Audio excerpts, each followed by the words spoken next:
Good evening, friends, and welcome to today's video. Today's video is going to center around agriculture, and specifically it's going to be about fertilizer application.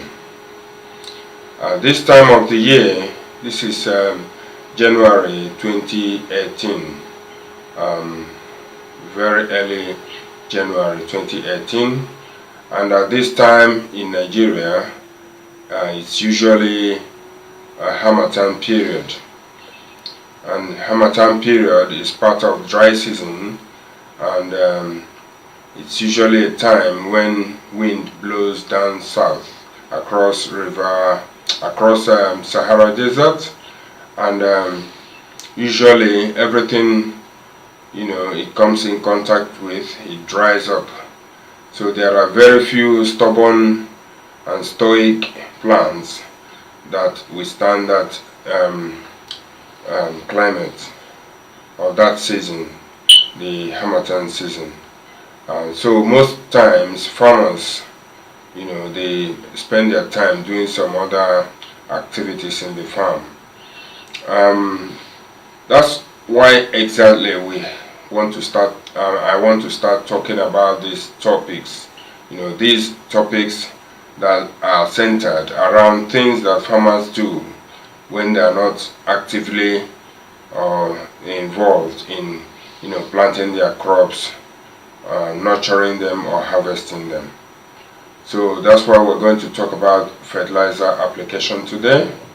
Today is going to be about fertilizer application. Other things they can do at this time to occupy themselves are things like production of compost, which they are going to use in the planting season of the next planting season. And most times it's good to prepare those things ahead of time, because composting takes time, for everything to act and then react and produce, very good fertilizers that you're going to use. So this time around, I advise is the time they should do such activities. Now, what are fertilizers? Fertilizers are basically plant food. There are chemical fertilizers, there are organic fertilizers. Today we're going to talk about basically chemical fertilizers, or the NPK fertilizer. So what are the types of fertilizers? There are organic fertilizers and inorganic fertilizers. The organic fertilizers are the ones that are mostly made from organic matters, the natural matters, things like when you have your blood meal, so things like fish meal, things like bone meal, they are all fertilizers, but they are organic fertilizers. Even compost, they are all organic fertilizers, but on the other hand, there are inorganic ones, which are the chemicals that are produced industrially. Some of them are made from hydrocarbons, from as a byproduct of production of petroleum and all the rest of them. So those are the inorganic fertilizers. So what form do they normally take? Fertilizers can take the form of liquid, can take a form of powders, can take the form of solid, like rocks or granules. Mostly in Nigeria, the ones that are popular are the granular fertilizers, which look like peanuts, like groundnuts, and they come in various colors and various sizes and various shapes.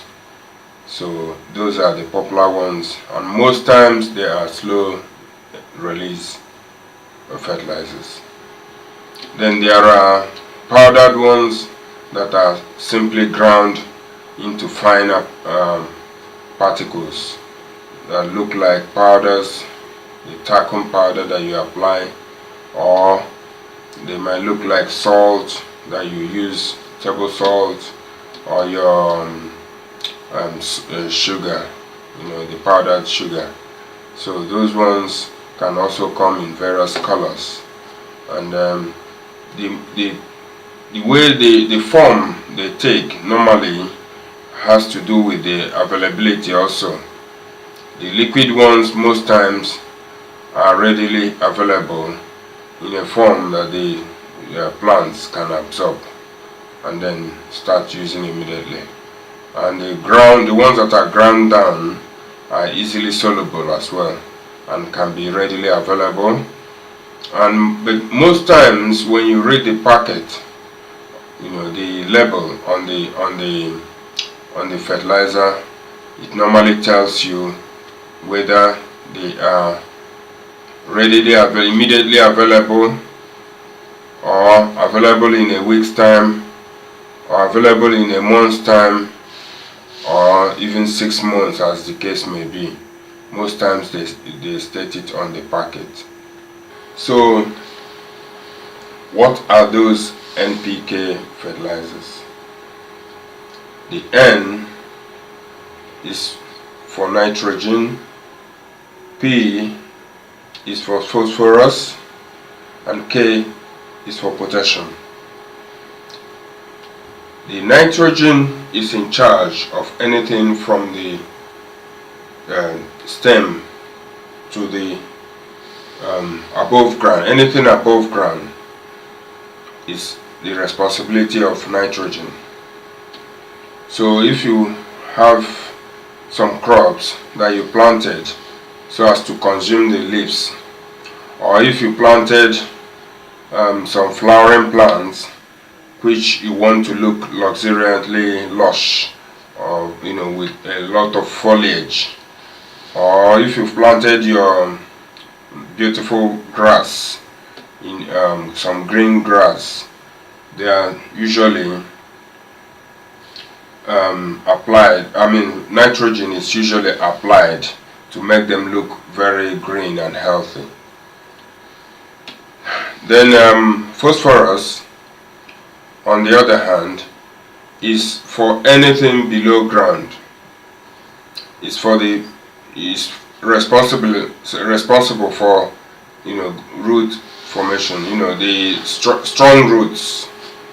So if you have some crops which you are growing with tuber in mind, things like cassava, things like yam tubers, things like carrots, things like potatoes, anything that you planted with hope of harvesting anything that is harbored below soil, you really need phosphorus fertilizers, because they are in charge of anything below ground. Then potassium is also good, it's also useful for the roots, but it has an added responsibility of providing shock absorbers to the plants. So they make them resist harsh weathers, they make them resist diseases, they make them resist shock. For instance, if you think your season, rainy season has started, and all of a sudden it goes dry again. Sometimes it happens before you start seeing rain again. Such things, some plants will just die off. But if you have enough potassium in your soil, sometimes your crops will resist those. And if there are some diseases going around as well, sometimes some crops will get it, and they will not react so much to it. and the others will simply get it and die off so quickly. Most times it is the potassium that makes the difference. So also potassium is in charge of the early root formation. Early root formation.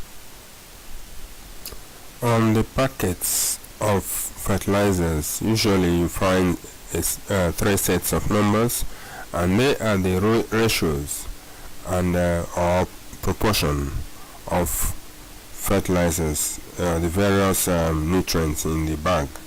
And the first set is the nitrogen, the next is the phosphorus, and the other one is the potassium. So examples, some of them you might find like something like 0 20 20, which means 0 nitrogen and 20 phosphorus and 20 potassium. You might find something like 35 which is very high in nitrogen, 30 nitrogen and 5 of phosphorus and potassium. Or you might find something like 20 which means very high phosphorus and potassium and a very low nitrogen. For instance, if your plan is to cultivate something that you expect to bear tubers, so your fruits and less of foliage, you're better off going for the last option. If on the other hand what you're planting is the ugu that we eat, or the grain, or the water leaf, and you're not interested about their seeds, so you go for the middle one, which is 30, heavily fortified with nitrogen. And then the first option, if you had a soil test, for instance, and they tell you have enough nitrogen, and all you have to do is get phosphorus and potassium, you go for the first option. So what are the advantages of having fertilizers?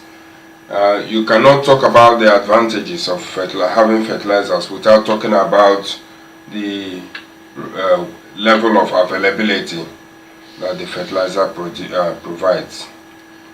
In the soil, all the food that the plant needs, most times they exist. But the difference is how readily available are they. Because some of them will require some chemical reaction in the atmosphere or underground in order to convert those into plant soluble form, into the way the plants will then easily access them.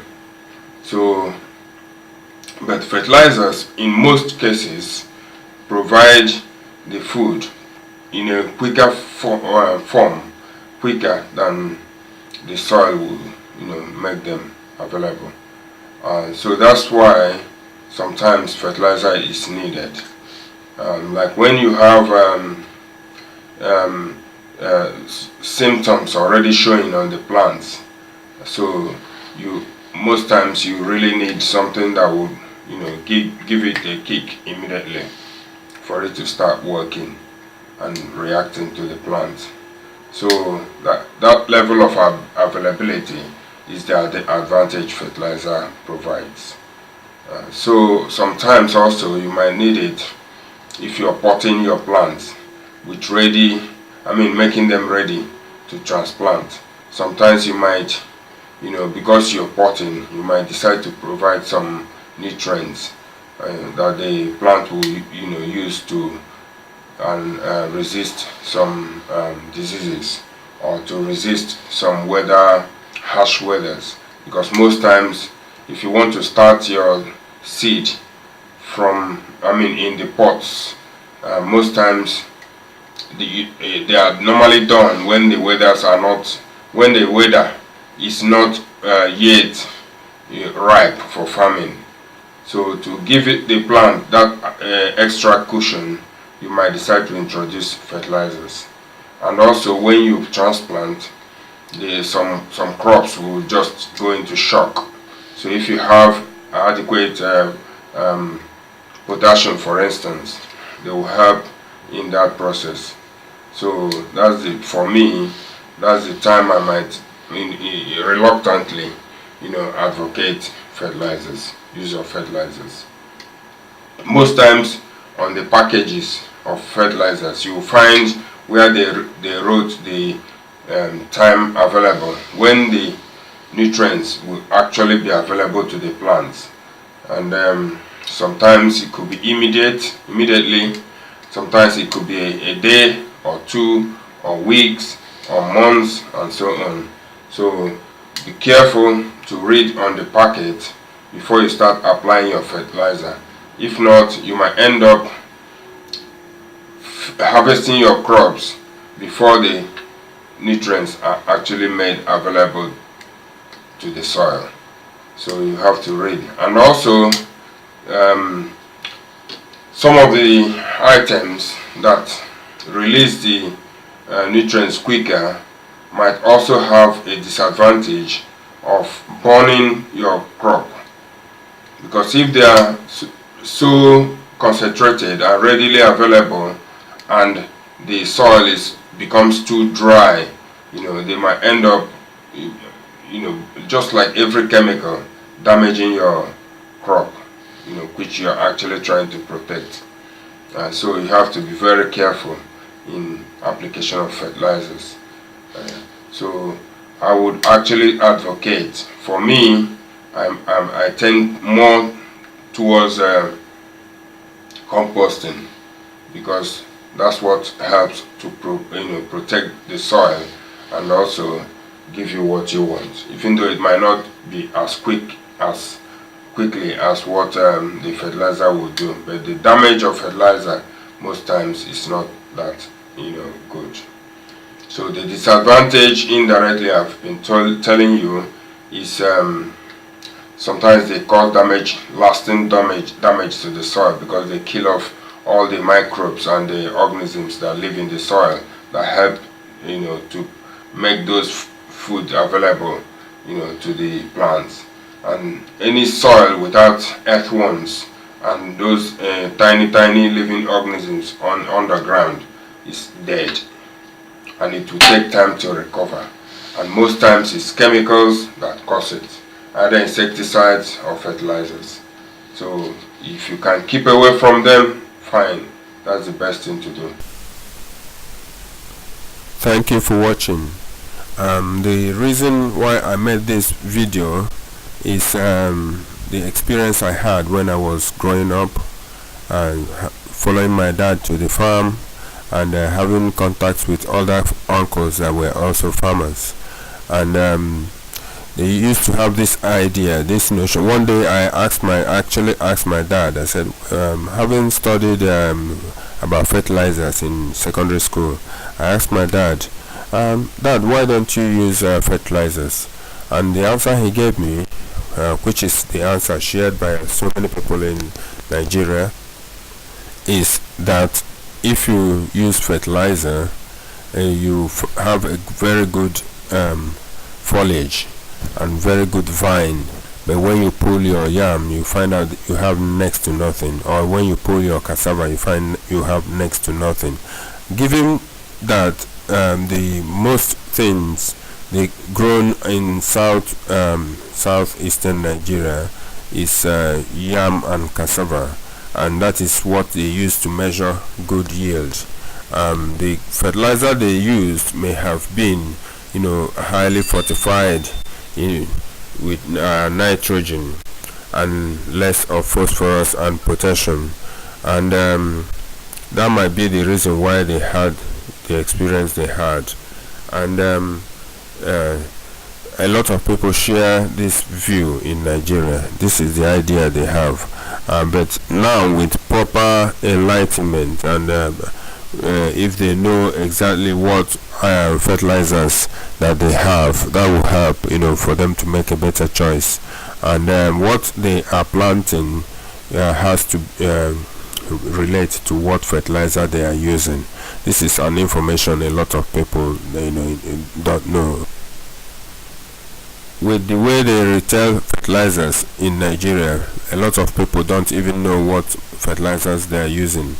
I hope this video will help to educate more people and then help them in doing more targeted fertilizer application, and also encourage us to do soil tests to find out exactly what we are deficient in.